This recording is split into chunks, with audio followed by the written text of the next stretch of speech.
स्वागत है आपका हमारे YouTube channel chemistry with Harlal sir. यदि अभी तक आपने हमारे चैनल को सब्सक्राइब नहीं किया है तो प्लीज़ सब्सक्राइब कीजिए, जिससे जैसे ही कोई वीडियो अपडेट किया जाए तो आपको नोटिफिकेशन प्राप्त हो सके और आप अपनी क्लास को नियमित कर सकें। आज का हमारा पॉइंट है नैनसर्ट समीकरण, जो हमने पहले पढ़ा था, पिछले वीडियो में देखा था। नैनसर्ट समीकरण किस प्रकार से तैयार हुआ था और उस नैनसर्ट समीकरण से हमने एक दो न्यूमेरिकल प्रश्न भी हल किए थे, जिनकी बोर्ड एग्जाम में आने की संभावना बनी रहती है। उसी के ही रिगार्डिंग आज हमारा पॉइंट है कि नैनसर्ट समीकरण से साम्यावस्था स्थिरांक की गणना किस प्रकार से की जाती है। यदि इस पॉइंट का हम अध्ययन करेंगे तो ध्यान रखना, इसके लिए हमारे को एक डेनियल सेल लेना है और डेनियल सेल की अभिक्रिया है Zn plus Cu2 plus, 2 electron का लेन देन चल रहा है, Zn2 प्लस और Cu सॉलिड। इसका आप आसानी से नैनसर्ट समीकरण लिख सकते हो और यह नैनसर्ट समीकरण कुछ इस प्रकार से हमने लिखना सीखा था। यहाँ पर फिर से एक बात का ध्यान रखना, सॉलिड पदार्थों की सांद्रताओं को मेंशन नहीं किया गया है। क्यों नहीं किया गया है?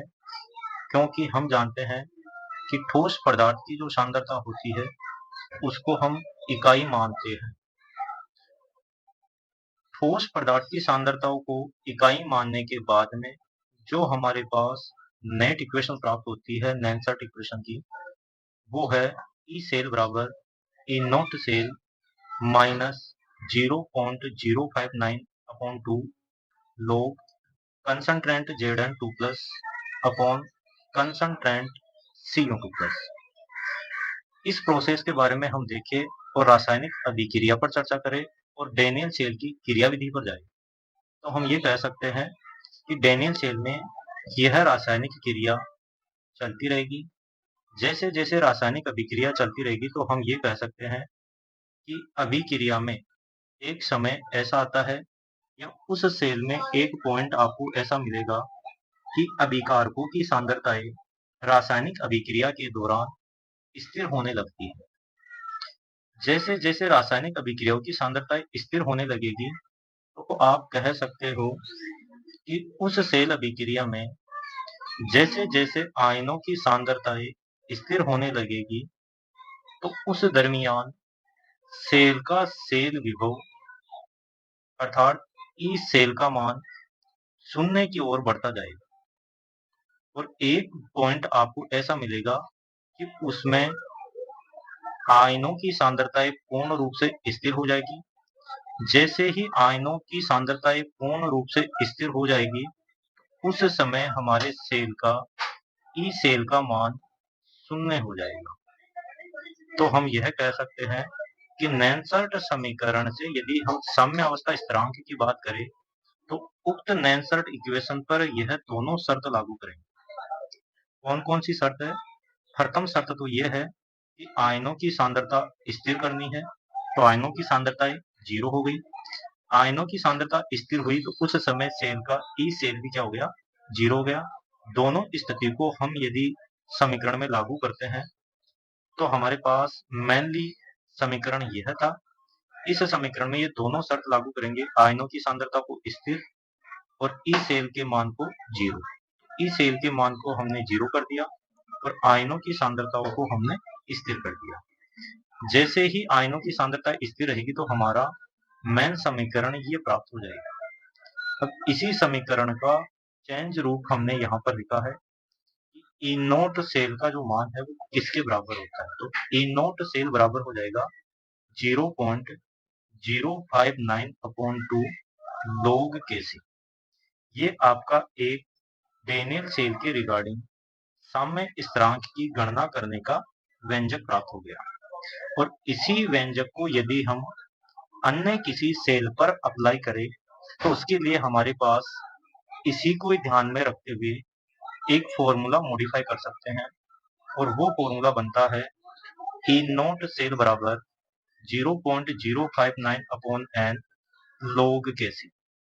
अब इस बात के लिए आप श्योर हो जाइए कि यदि साम्य अवस्था स्थिरांक की रिगार्डिंग बोर्ड एग्जाम में प्रश्न पूछा जाएगा तो आपको एक तो इस फॉर्मेट पर प्रश्न पूछा जा सकता है, जिसमें केवल और केवल रासायनिक अभिक्रिया देकर आपको उस सेल का मानक सेल विभव का मान दे दिया जाएगा और log Kc में Kc की वैल्यू पूछी जाएगी। तो आप इस फॉर्मेट को कुछ इस पैटर्न में भी लर्न करने की कोशिश करना कि log Kc बराबर हो जाएगा आपका n E naught cell upon 0.059। जैसे ही यह वैल्यू आप हल करोगे और मान लीजिए ये वैल्यू आपको अक्ष प्राप्त हो गई, तो आप इस समीकरण को किस प्रकार से चेंजेस करोगे। यदि यह वैल्यू आपको अक्ष प्राप्त हो रही है तो आप कहोगे कि log Kc बराबर आपको अक्ष मिल गया। तो Kc यदि आप निकालोगे तो यह वैल्यू हो जाएगी एंटी लॉग अक्ष। अब एंटी लॉग अक्ष को कैसे हल करोगे, यह बात हमने पुराने वीडियो में सीख ली थी। आगे इसके रिगार्डिंग एक न्यूमेरिकल प्रश्न और देख लेंगे, जिससे आप आसानी से इन प्रश्नों को हल कर सकते हो। फिर से समझना, मेनली हमारे पास साम्य अवस्था स्थिरांक का डाटा निकालने का एक फॉर्मूला यह है, इसी फॉर्मूले का रूप ये लिखा गया है। अब एक न्यूमेरिकल प्रश्न आपकी एनसीईआरटी में दे रखा है, जिसमें आपको यह संबंध अप्लाई करना पड़ता है। इसी संबंध को अप्लाई करने के बाद ही आपको सही रिजल्ट मिल पाएगा। पॉइंट रहेगा हमारा डेल जी नॉट, जिसको आप मानक गिब्स ऊर्जा कहते हो, और साम्य स्थिरांक दोनों में क्या संबंध है। तो संबंध के लिए हमारे पास एक ये फॉर्मेट ऑलरेडी हम सबको याद है कि डेल जी बराबर होता है minus N F E naught से। माइनस किस लिए लिखा गया है, माइनस इसलिए लिखा गया है कि यह अभिक्रिया एक सौत्य प्रोसेस के द्वारा संपन्न हो रही है, और सौत्य रेडॉक्स अभिक्रिया जहां संपन्न होती है वहां हम डेल जी का मान ऋणात्मक लेते हैं। ओवरऑल हम यहाँ पर डेल जी नोट ज्ञात करने का जो समीकरण है, इस समीकरण में ई नोट सेल का मान रखेंगे। तो ई नोट सेल का मान हमने दो केस में लिया है। एक तो ये जो हमने सीखा है कि ई नोट सेल बराबर 0.059 अपॉन एन log Kc। इसी को हम जरा सा इस फॉर्मेट में भी चेंज कर सकते हैं। वो किस लिए किया जा रहा है, क्योंकि यहाँ पर अभिक्रिया में हमारे पास NF की वैल्यू है। जनरली यदि आप इस फॉर्मूले को भी अप्लाई करोगे तब भी आप अपना आंसर निकाल सकते हो, लेकिन उस फॉर्मूले में फिर आपको F की वैल्यू रखनी पड़ेगी और अपना आंसर सबमिट कर सकते हो। या तो आप ई नोट सेल का मान यह रख लो, या फिर आप ई नोट सेल का मान यह रख सकते हो। तो हमने हल किया है ई नोट सेल का मान 2.303 RT upon NF log Kc लेकर। जैसे यह मान हम समीकरण फर्स्ट में रखेंगे तो हमारे पास मेनली समीकरण प्राप्त हो जाएगा डेल जी नोट बराबर minus NF cross 2.303 RT upon NF log Kc। अब NF से NF कैंसिल आउट हो जाएगा, तो हमारे समीकरण में मेनली जो डाटा बचेगा वो बचेगा डेल जी नोट बराबर माइनस 2.303 RT log Kc। अब इस समीकरण के द्वारा हम आसानी से log Kc में और डेल जी नोट में संबंध बता सकते हैं। अब एक न्यूमेरिकल प्रश्न दे रखा है जो इसी टॉपिक से रिलेटेड है। प्रश्न क्या है, प्रश्न कुछ इस प्रकार से है कि एक सेल जिसकी अभिक्रिया आपको दे रखी है, ferric ion iodide ion ferrous ion में बदल रहे हैं और आयोडीन ये सोडियम में है। अभिक्रिया 298 केल्विन ताप पर हो रही है, जिसके लिए आपको ई नोट सेल का मान दे दिया 0.236 वोल्ट। आपको यह मान दिया गया है 0.236 वोल्ट। तो ध्यान रखना, एक तो आप यहाँ पर यह देख सकते हो कि हमारे को इस प्रश्न में क्या क्या डाटा दे रखा है। एक तो दे रखा है आपको ई नोट सेल का मान। ई नोट सेल का मान आपको दिया गया है और क्या क्या पूछा है, तो हमसे पूछा है मानक गिब्स ऊर्जा, मानक गिब्स ऊर्जा और साम्य अवस्था स्थिरांक का परिकलन करवा रहा है। तो कुल मिलाकर बात यह है कि मानक गिब्स ऊर्जा आप पहले निकालोगे, मानक गिब्स ऊर्जा के आधार पर ही आप साम्य स्थिरांक का परिकलन करोगे। मानक गिब्स ऊर्जा क्या है, तो मानक गिब्स ऊर्जा निकालने का फॉर्मेट होता है हमारे पास क्या, मानक गिब्स ऊर्जा निकालने का फॉर्मेट है डेल जी नॉट बराबर minus N F E naught cell. Person को हमने देखा तो ई नॉट सेल हमारे को दे रखा है। ओवरऑल अभिक्रिया में 2 इलेक्ट्रॉन का लेन देन चल रहा है।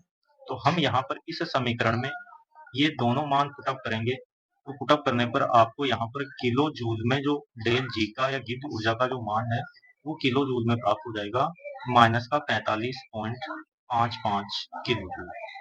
अब इस डेल जी नॉट के मान को आप इस समीकरण में रख सकते हो। यहाँ पर डेल जी नॉट ये आर टी log के सी, हमको यहाँ पर के सी ज्ञात करना है। के सी ज्ञात करने के लिए हमारे को डेल जी नॉट दे रखा है। जनरली यहाँ पर ध्यान रखना डेल जी नॉट के आधार पर हम जनरली हम ई नॉट सेल का मान दे रखा है, ई नॉट सेल के द्वारा डेल जी नॉट का मान निकाल सकते हैं और इसी ई नॉट सेल को काम में लेकर के सी का मान भी निकाल सकते हैं, जो हमने पहले के पॉइंट में देखा था। कौन सा किस प्रकार से है, तो जनरली यह फॉर्मूला भी आप अप्लाई कर सकते हैं कि log Kc बराबर एन ई नॉट सेल बराबर 0.059। आपको ई सेल पर्सन में दे रखा है, एन 2 इलेक्ट्रॉन है, आप आसानी से इस फॉर्मेट से भी इसको हल कर सकते हो। लेकिन बेटर रहेगा आप यहाँ पर डेल जी नोट के आधार पर निकालिए, जिससे संबंध भी स्पष्ट हो जाए। तो यह आपके पास फॉर्मेट हो गया डेल जी नोट बराबर minus 2.303 R T log Kc। यदि आप इस समीकरण को log Kc के अनुसार उतारोगे तो यह पद यहाँ पर गुणा के रूप में है log Kc के, तो पक्षांतरण करोगे अपॉन में चला जाएगा। अब आप आसानी से log Kc का मान निकाल लो। log Kc में यहाँ नेगेटिव है, हमने यहाँ नेगेटिव लगा दिया और यह मान निकालोगे तो आपके पास log Kc बराबर हो जाएगा 7.98। log Kc 7.98 हुआ। इसमें Kc का मान निकालना है आपको। log को आप पक्षांतरण करोगे तो log अपॉन में जाएगा और अपॉन को आप ऊपर लाओगे तो log इनवर्स कहलाएगा और log इनवर्स आपका क्या कहलाता है, एंटी लॉग। तो यह हो जाएगा एंटी लॉग 7.98। 7.98 को कैसे लिखेंगे, एंटी लॉग log 10 की पावर 7 पहले की वीडियो में समझा रखा है और 0.98 जो 0.98 वैल्यू है वो वैल्यू चेक करनी है कि कौन सी स्टैंडर्ड log से मैच करता है। तो अप्रोक्सीमेट 0.98 log 10 के इक्वल सा ही मिल रहा है आपको। तो आप यहाँ पर या तो log 10 को काम में ले सकते हो या फिर log 10 से थोड़ा बहुत पॉइंट में 2-3 डिजिट आप कम कर लेना। जैसे हमने मान लीजिए log 9.6 ले लिया, तो log 9.6 हम जानते हैं कि log a plus log b बराबर हल करते हैं तो ये होता है log a गुणा b। हमने यह फॉर्मेट अप्लाई कर दिया। अब log से एंटी log कैंसिल आउट हो गया तो हमारे पास ओवरऑल Kc का मान हो गया 9.6 is cross 10 to the power 7। आशा करता हूँ समझा गया पॉइंट आपकी समझ में आया होगा।